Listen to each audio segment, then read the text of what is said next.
The following is a paid-for episode of Ray County Voices.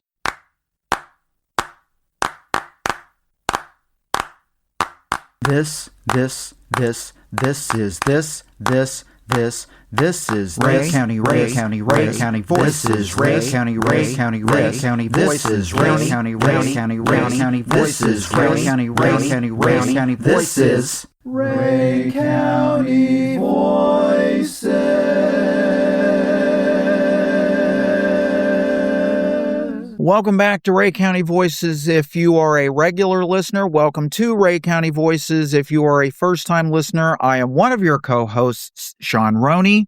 I'm your other co-host, Miranda Jamison. Before we get started, I should say that with our production schedule, we're a bit flexible. We had a couple other episode ideas planned. For this episode, this is a paid-for episode, which we call Your Money, Your Mic, which is a commercial business, politician, a nonprofit pays us and they can discuss whatever they want. And today, our guests are Connie Taylor, the executive director and founder of the nonprofit Bridge of Hope, and Sierra Miller, who is on the board of directors. And an item that we have added to Your Money, Your Mic podcasts are we open with giving our guests a chance to say whatever they want about their business nonprofit campaign for 2 minutes. So with that,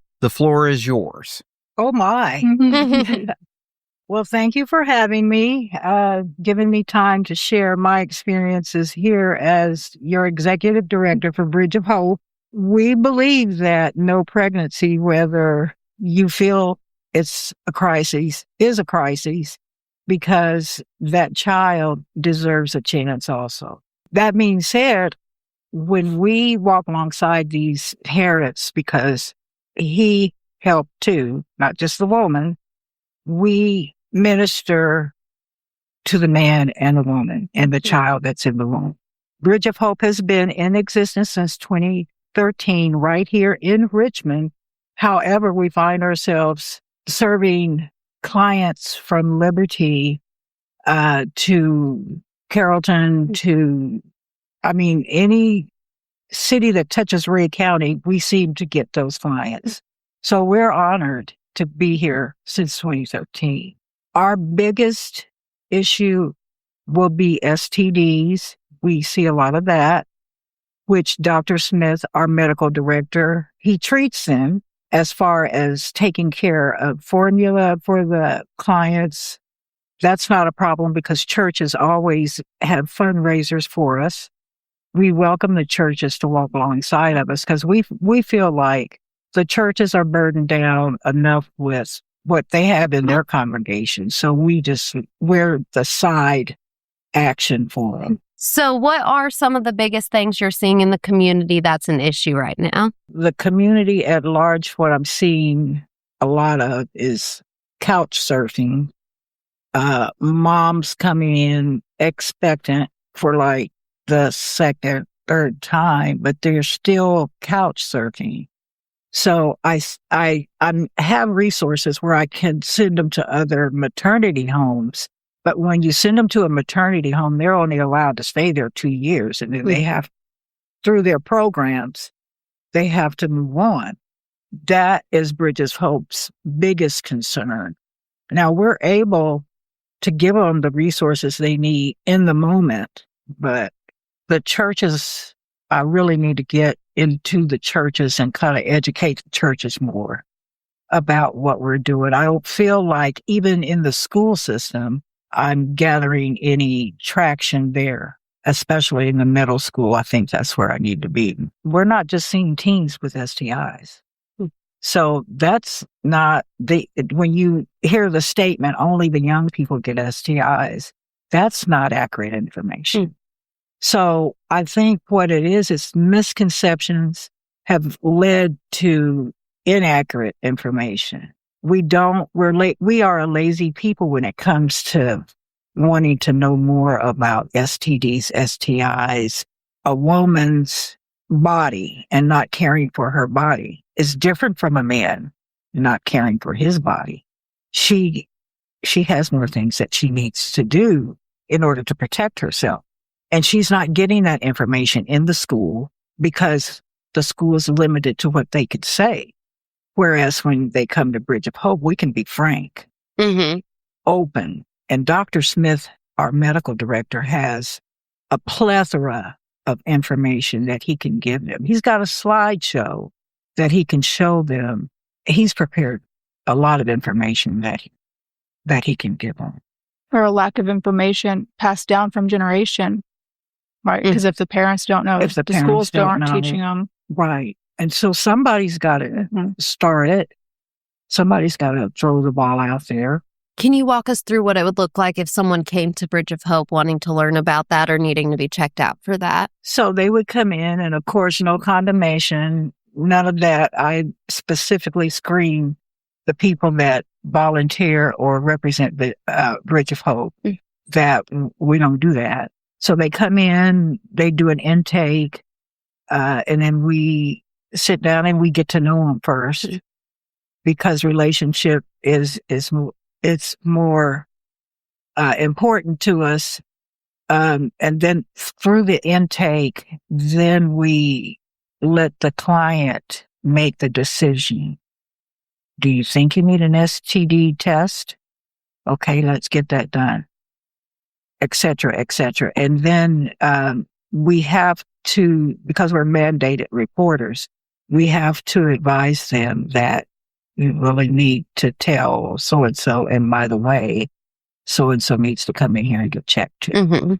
And so they come in, they have that initial meeting, and then is there follow-up? Or what does the process look like after? So they come in, they get the test done. Dr. Smith writes the script. He says, you get back in here.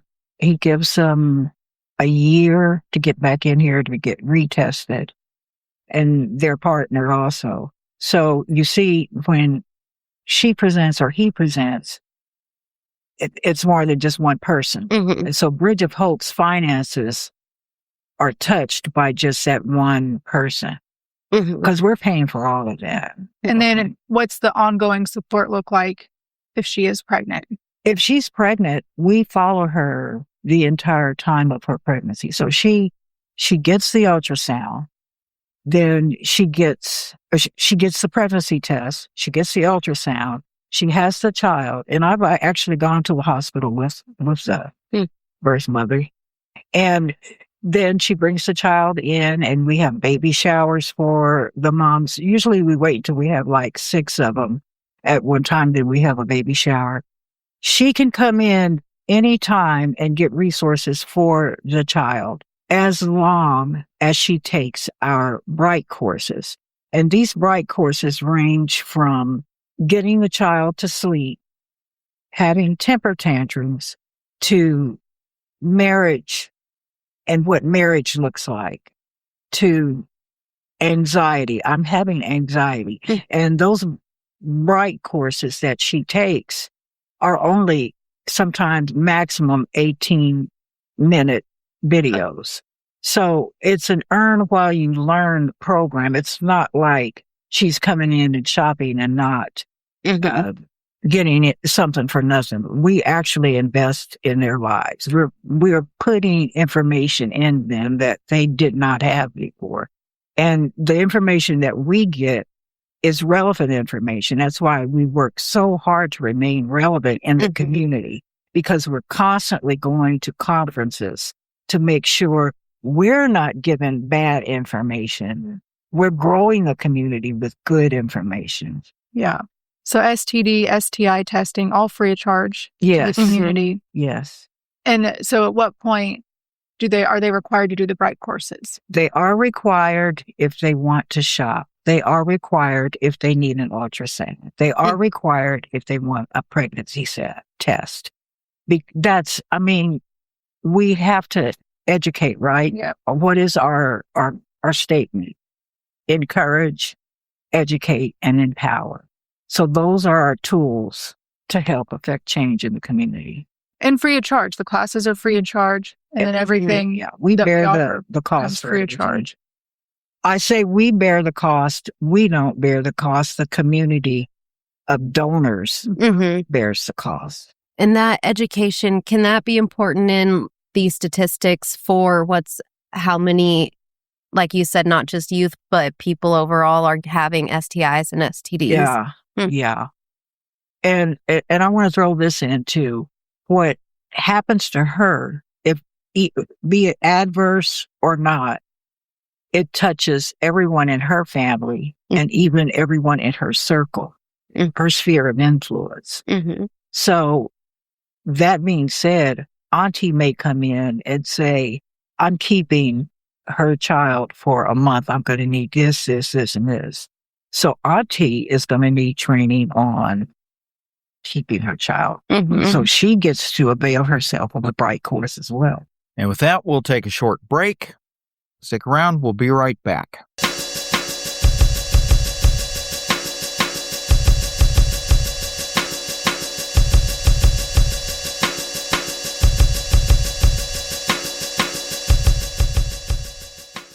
This episode is sponsored by Bridge of Hope. In our community, young women and families face unplanned pregnancies every year, often feeling scared, overwhelmed, and alone. Bridge of Hope exists to walk alongside them with practical support, mentoring, and Christ-centered care.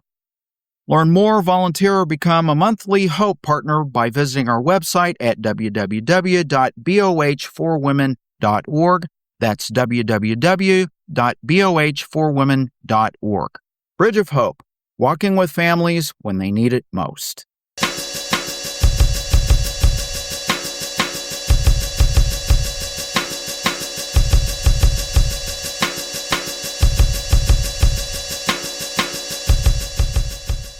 Welcome back to Ray County Voices. I am your host, Shawn Roney.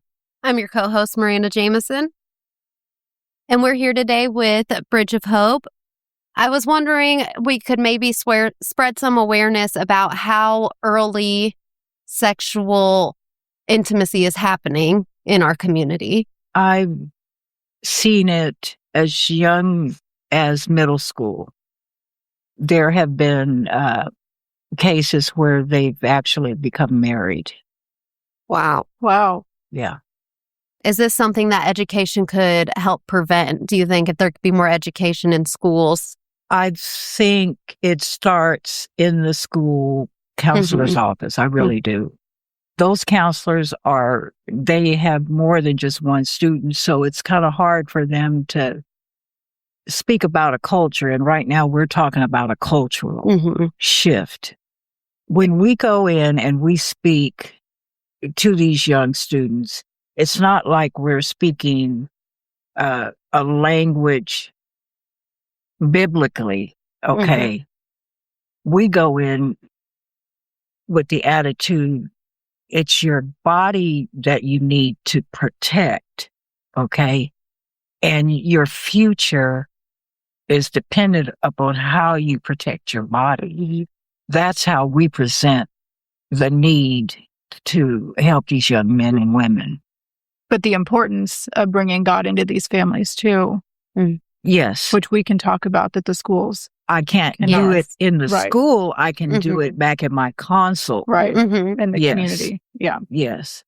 Why is it so important to educate on testing, whether it's for STDs or pregnancy? Or, I'm sorry, why is just testing important in general? Like, even if people feel they don't have it, they don't have any symptoms of STDs or STIs, should they still get tested if they're sexually active? If they're sexually active and they think there might be a chance, why wouldn't you get tested? It's free.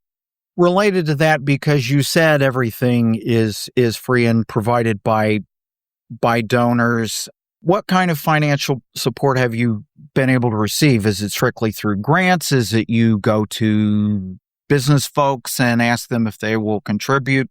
Where does the money come from? All of the above. So I write a lot of grants, and PayPal has a grant program that I use a lot. If donors feel more comfortable doing donating that way, PayPal is perfect. I do do a lot of door knocking. I do a lot of networking, and I get people to donate that way. Networking is probably my biggest contributor outside of fundraising.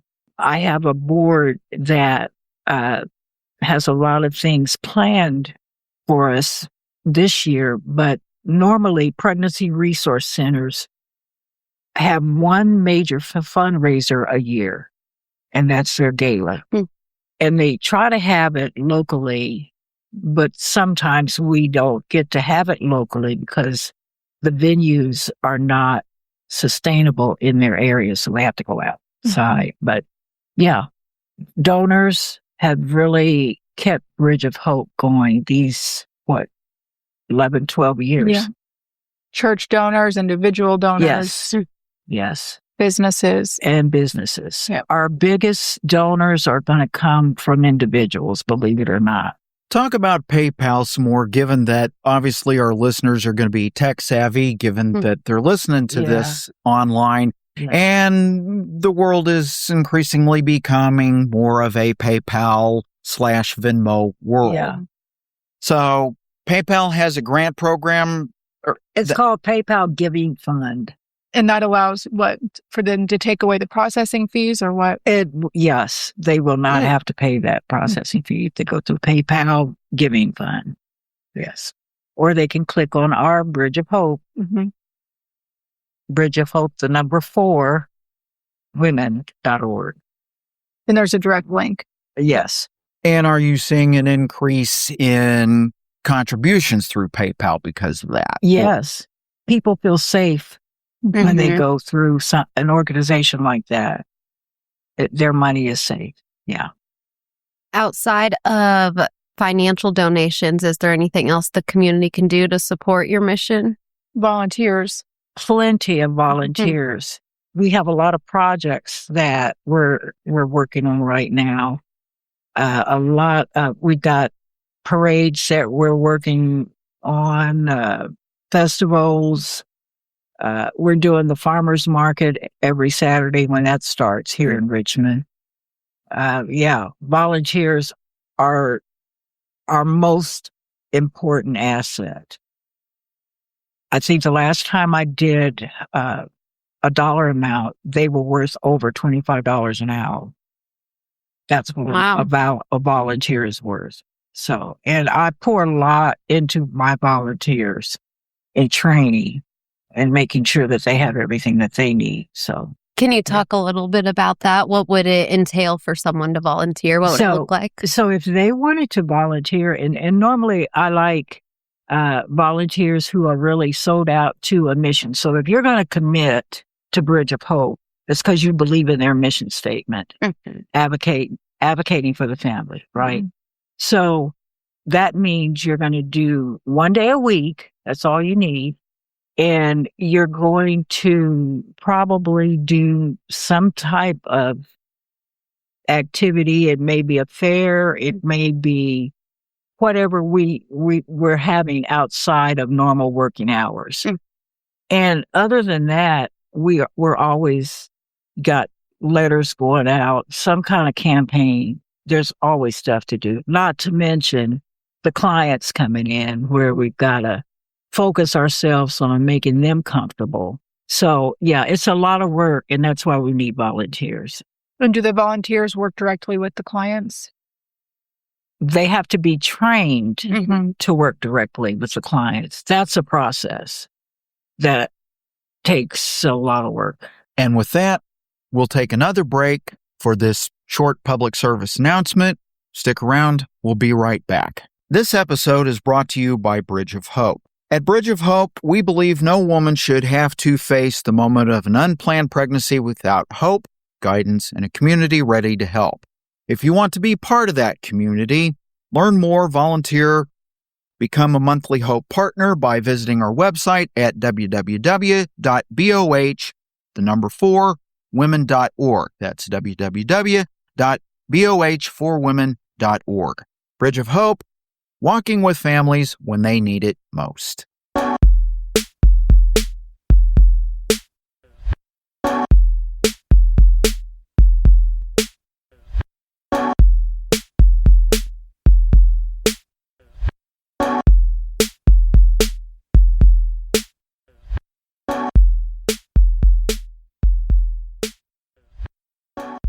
Welcome back to Ray County Voices. I'm your co-host, Miranda Jamison. And I'm your other co-host, Shawn Roney. A reminder, this podcast is provided courtesy of the Richmond News and sister newspaper, the Excelsior Spring Standard. And for this episode, we are talking with Connie Taylor, founder and executive director of the nonprofit organization based here in Ray County, Bridge of Hope, and board member Sierra Miller. Back to our discussion about community help. Is there anything parents can be teaching their children or talking to their kids about now? STIs, STDs, we have plenty of information for that, and I can get that to them. I can get it to them in electronic form or paper. So this is something you would encourage if they want. And it's even on our website. And for clarification, or folks who might not know, what is the difference between an STD and an STI? Infection versus disease. And another thing the parents could be doing is preaching the word of God, taking those kids to church and getting God in these kids' lives. Yes. Early. Yeah.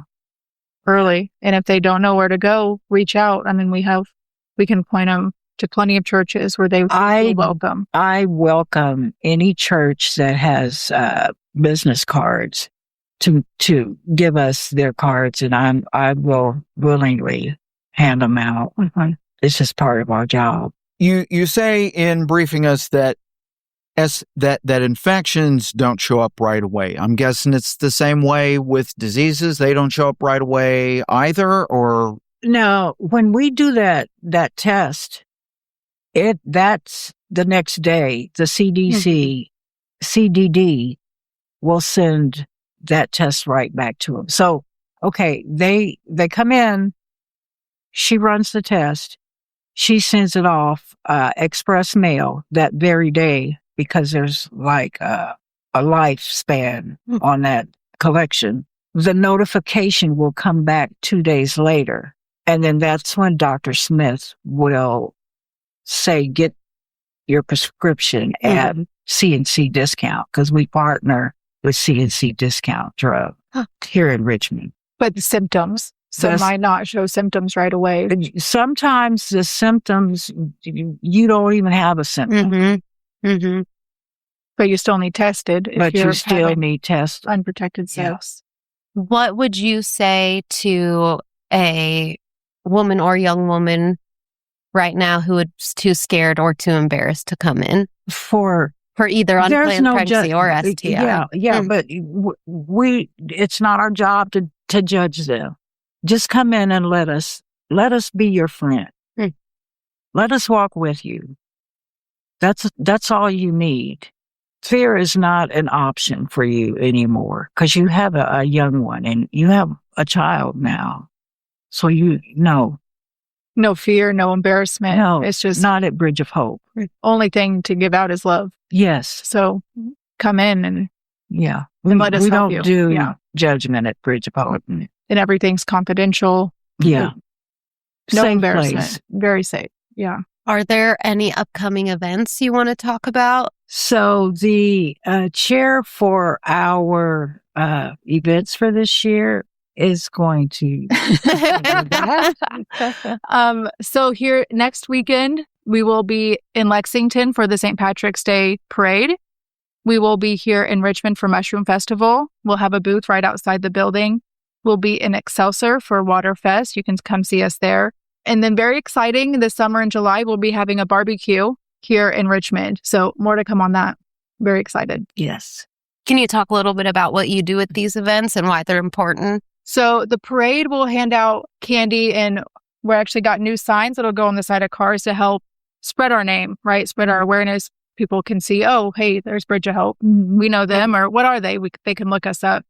And then at the festivals, Waterfest and Mushroom Fest, we'll be there handing out information, taking donations. People can sign up for our baby bottle campaigns if they have a group that they feel the interest in. We have baby models, so people can actually see what's going on inside the woman as she's growing this child. So spreading awareness, I think, is a big goal. And then we'll be there if anybody, we can take names for volunteers. We can further that process. Like I said, donations. And we also take appointments at those events. Oh, so I can sign appointments up there too. So people don't have to wait. If they're ready to get help, they can. Sign up and we can get them on the schedule. So spreading awareness. Yep. And then the barbecue, I'm excited. More to come, but I think we want to have some speakers that'll speak directly to women and men separately and kind of encourage them in their walk in life as new parents or as new spouses, or even if they're new in their walk with God. To back up and provide some clarification, because we have listeners internationally. Oh, sure. Some of them in the United Kingdom, some of them in Singapore, and some who are out of state of Missouri, where we're recording this podcast. The Mushroom Festival is held the first weekend in May in Ray County, Missouri, here in Richmond, which touts itself as the mushroom capital of the world. And Waterfest is held, is it the third weekend? I think it's held in June. Yeah. Towards the end of June. Yeah. Near the end of June. And that is the annual festival in Excelsior Springs, Missouri. Because Excelsior Springs used to be famous for its magical waters. Yeah. Oh, okay. Yes. Yes, mineral waters, Yes. to be specific. Now, ironically, about 5 years ago, I think it was, the city that celebrates its water could not have Waterfest because of water. There was too much flooding downtown because the Fishing River overflowed, and they could not have Waterfest. As Brian Rice, who was a former publisher of the Excelsior Springs Standard and Richmond News, which oversees Ray County Voices, would attest. He's now with is president of the Excelsior Springs Chamber of Commerce. But for the most part, the show goes on. So that's just a little bit of clarification. I would say for our final, what is the ending message you have? What is your ultimate goal? What would you want to see for the most out of Ray County? Or all surrounding counties everywhere? For the most part, I would want us to see our women who are suffering. I would want to see us taking care of them better than we are now. Bridge of Hope is strained to take care of because of the not having enough volunteers. We are strained. And I hate is a strong word. When I close those doors at 4:00, I know I'm probably missing somebody. And that bothers me. Or at 6:00 on a Thursday. And so sometimes you'll see my car there later than that. And then I get in trouble with my husband. But that's the one thing is we just need to care more for our community. Mm-hmm. My parents brought us kids up as being civic minded and always wanting to help. And I would like us all to be more civic minded than we are. So if you need help, we're here. Come and get it. If you have a heart set for service and don't know what to do, come see us. Yeah. We have plenty, and you can help a really good cause. We'll take one final break for another PSA. We'll be right back and wrap this up. This episode of Ray County Voices is brought to you by the nonprofit organization Bridge of Hope. Through education, mentorship, and life skills support, Bridge of Hope is helping families build stronger futures. But this work is only possible because people in our community choose to stand with us. If you wish to stand with us, learn more, volunteer, become a monthly Hope partner, visit our website at www.boh4women.org. That's www.boh4women.org. Bridge of Hope, walking with families when they need it most.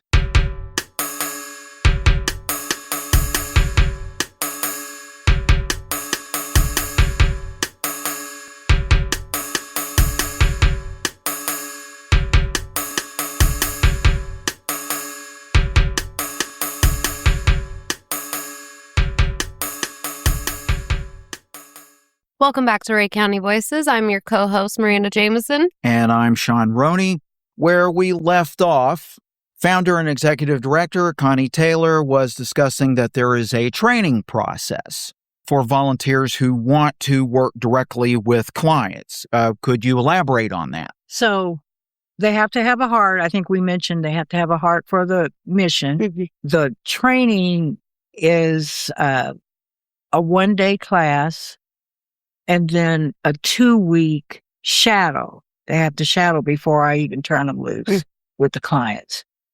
We teach them that because we're rural, a small community, they have to be very careful about the information that they take in because of HIPAA. We follow HIPAA to the nth.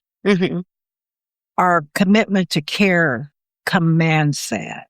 And so that's why we focus so much on the training.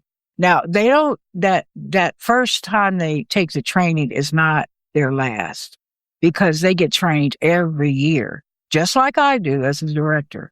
I'm about to go to a training myself.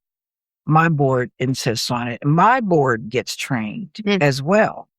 So, and that's because we want to remain relevant. We don't want to tell these clients to go jump off a cliff when they're pregnant. So let's tell them what they need to do when they're pregnant. And that's why I pour a lot of training into the volunteers.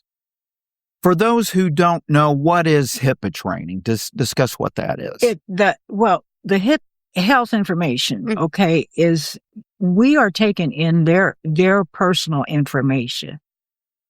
Information like, even you would think this is non-sequential, but even their home address, that's their personal information that you should not have if you are not working in that office. So we have to guard all of that information. We use an electronic system that uploads into Heartbeat International, and it uploads and even to our state. So and we have to report to those units. And that being said, we have to be careful. And hopefully that's something that instills trust in the community that you all take it so serious. Yes, yes. We actually have officers that will report any misuse of this information. And Sierra, as a board member, do you feel it was important that you were trained as well? Very important. So we as a board can get behind Connie and support the mission that we've all signed up to support, and what that looks like, what our responsibilities look like in helping this organization so that we can help the community. And what is it about the organization, Sierra, that inspired you to want to serve on the board? The kids matter, right? We don't want people going out there getting abortions because they're uneducated or because they have people around them telling them that's their only option, when that's not true at all. Spreading the word and love of God into people's lives is important. And that's what we're sent here to do. And I think this is just one small area of life where we can spread that and bring another life into this world that God intended to live. And speaking of it in that way, how can churches help contribute to your organization? So, Connie, correct me if I'm wrong, but you'll go and educate congregations. I am willing. I have spoken to many churches and been received well in the churches. Are there particular denominations that have been more receptive, or? No, I've never been turned down by any denomination. I've been well received, and I can come back and re-educate them if I need to. And we also send our baby bottle campaigns out to churches so they can run those in their community. Can you explain the campaign? So the baby bottle campaign is, we give them like a 2-week turnaround, but we don't stick to that if they have a different kind of congregation. But you have your congregation collect change in a baby bottle that we give them, and then you give them a certain amount of time to get them back, and you would be amazed at the amount of coins that come back to us. It infuriates the banks, of course. They gotta count it, but it's a great fundraiser. And not only that, it gets the church body involved in doing something together. And knowing your organization. Yes. And then they can spread the word, and it just kind of cascades from there. Fun fact, something that occurred last week. So we had sent a baby bottle letter out to one of the churches, and another pastor he wasn't on our mailing list, and he happened to be sitting next to this pastor that was reading the letter, and he's like, well, I'd like to do that. I didn't get that letter. And so, we have another church that's going to do it. Just by being at the right place. The right place Yep. and right time. And with the churches, we sent something out. We are looking for a communications mentorship that we're hosting now. I need help working on the website and just Facebook, Instagram, all of that. Because right now I'm doing all that myself. Yeah, so we're looking for a teenager, maybe high school, junior, senior age, to come in. We'd mentorship them in this role, what it looks like to actually have a job, to work with the foundation, to be Christ-centered and what that looks like in your work, but to help with our social media, with the website and things like that. And you know what? That'd be something really nice to put on their resume. Mm-hmm. And how is the search for a young trainee? How's that going? We've got one waiting in the wings to interview, so we'll see. Just real quick, back to the volunteers, I wanted to ask, what does it look like when they work with the clients? What types of things do they do with the clients? The volunteers, when they take the training so you can be a client advocate. The client advocate is the one that takes the client back in the consult room and gets down into the nuts and bolts of their life. Okay. That person has had intensive training, spiritually and mentally and motivationally, because they've got to lift that client up. Okay. Then there's the volunteer that is there for the mailings and the office stuff, the clerical stuff, keeping our record keeping up, our books up. So there's two different types. There's bookkeeping. When we go through the different areas, our boutique is one of them. So it's like there's just so much work to do and not enough hours in the day for us to get it all done. And therein lies my problem with the migraines. And that boutique offers things not just for women, but we have children, women's, men's, kids. Yes. I mean, anything that a family coming up needs is there, all in exchange for some bright course classes. That could change your life. Yes. Are there any stories you can share of success stories? Yes, I have so many success stories, so many. And they come back, and when they come back with the baby and they thank me or they thank us for what we've done, it's so enriching. It's like, yes, all these years, all these sleepless nights, this is what it was for. But one of the success stories that I can honestly say is this couple came in, and they were young, of course, very, very young. And they just knew that they wanted to be together, but they didn't know how or what to do. And so we were able to guide them through the process. They even got married. And so to me, that was a success story because they had a child, got married, and he got a job, and she's not working because she has the baby still young, but and they'll be better parents because of all that. Yeah. Yeah. And I've got more stories like that, but that is what Bridge of Hope is about. Affecting change in the community, changing the trajectory of where they could have been to where they are now. What you came from doesn't have to be where you end up. Yeah. Yeah.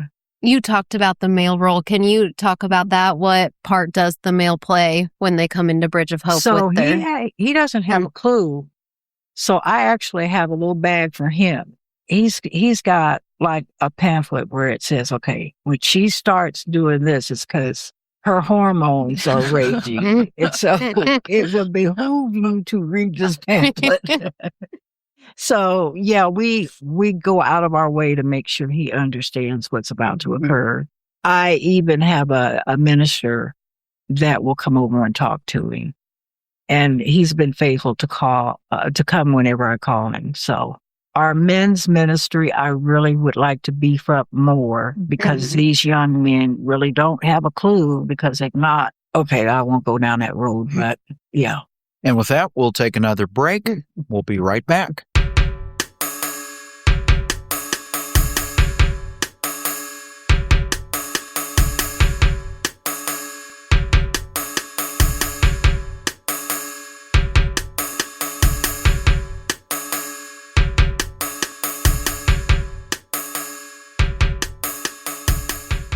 In our community, young women and families face unplanned pregnancies every year, often feeling scared, overwhelmed, and alone. The nonprofit organization Bridge of Hope exists to walk alongside them with practical support, mentoring, and Christ-centered care. Learn more, volunteer, or become a monthly Hope partner with Bridge of Hope by visiting our website at www.boh4women.org. That's www.boh4women.org.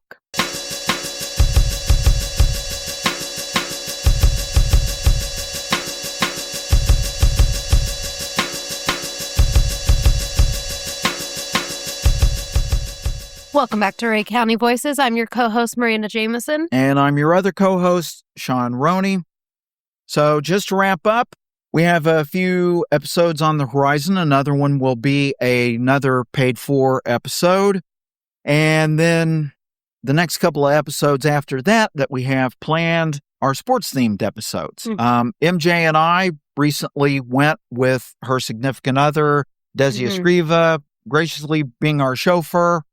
For us to cover Kansas City Mavericks hockey. The Mavericks are a minor hockey team here in the greater Kansas City area where we're based. And so we got to take pictures and interview their coach and one of the players. And so we'll discuss that and provide a few sound bites and discuss hockey and some other sports and some other road trips that we've got planned. And then if all goes well, Sharon Donnett, our general manager, played rugby when she was in college. And it turns out that the U.S. women's rugby team is coming here along with with some other national teams to play in Kansas City a couple of international friendly matches. And the hope is we'll be able to discuss that. And because I'm also a sports editor, the hope is I will at least get a column and some more pictures out of that. Anything that Connie Taylor, founder and executive director of Bridge of Hope, and Sierra Miller, who is on the Bridge of Hope board of directors, would like to discuss before we conclude? No, just thankful that I could share who we are with the public. Come see us. Whether you need help or want to volunteer, come see us. Yeah. Thank you all so much for being here, both of you. Thank you. Thank you.